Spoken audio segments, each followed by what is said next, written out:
Hello students, ગુડન Morgan. આજે આપણે શીખી રહ્યા છે વોકેબ્લરી. કારણ કે વોકેબ્લરી એટલી જ ઇમ્પોર્ટન્ટ છે જેટલું ગ્રામર. કારણ કે એકવાર ગ્રામર આવડી જશે અને વોકેબ નહીં આવડે તો આપણને જર્મન બોલતા નહીં આવડે. તો સિમ્પલી વોકેબ શીખવાનો ટ્રાય કરીએ. આજે આપણે શીખીશું ઇંગ્લિશમાંથી જર્મન, અને ઇંગ્લિશના થોડાક જે શબ્દ છે સિમિલર જર્મનમાં પણ છે, તો એ શીખીશું. જેમ કે આપણે ઇંગ્લિશમાં TY લાગે છે એન્ડિંગમાં, વર્ડ એન્ડિંગમાં, તેમ જર્મનમાં લાગશે ટી ઉમલાઉટ એ અને ટી. તો આગળ જોઈએ કે કેમ એવી રીતે છે.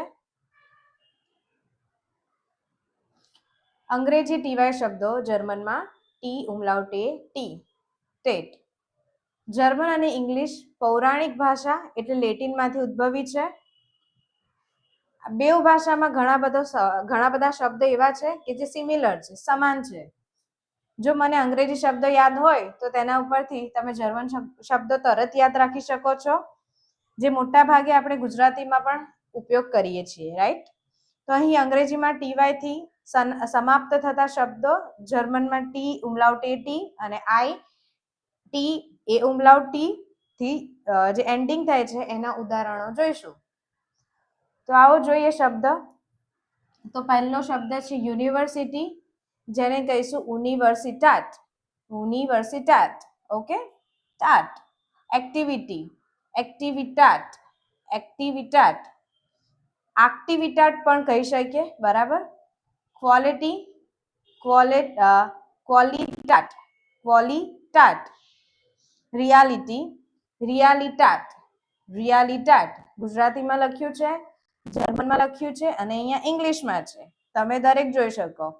આઈડેન્ટિટી, ઇંગ્લિશમાં આઈડેન્ટિટી, આઈડેન્ટિટાટ, આઈડેન્ટિટાટ.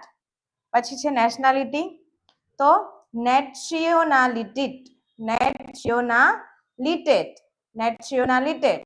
આગળ જોઈએ. રિયાલિટી, રિયાલિટાટ, રિયાલિટાટ, રિયાલિટાટ. આઈડેન્ટિટી, આઈડેન્ટિટેટ, આઈડેન્ટિટેટ.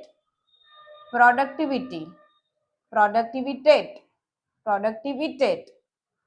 સેન્સિટિવિટી, હવે સેન્સિટિવિટી એસ ને આપણે ઝ કહીએ છીએ, તો સેન્સિબિલિટેટ, સેન્સિબિલિટેટ. સ્ટેબિલિટી, તો સ્ટેબિલિટેટ, સ્ટેબિલિટેટ. ક્રિએટિવિટી, ક્રિએટિવિટેટ, ક્રિએટિવિટેટ. મોબિલિટી, મોબિલિટેટ, મોબિલિટેટ, મોબિલિટાટ, મોબિલિટેટ, મોબિલિટેટ.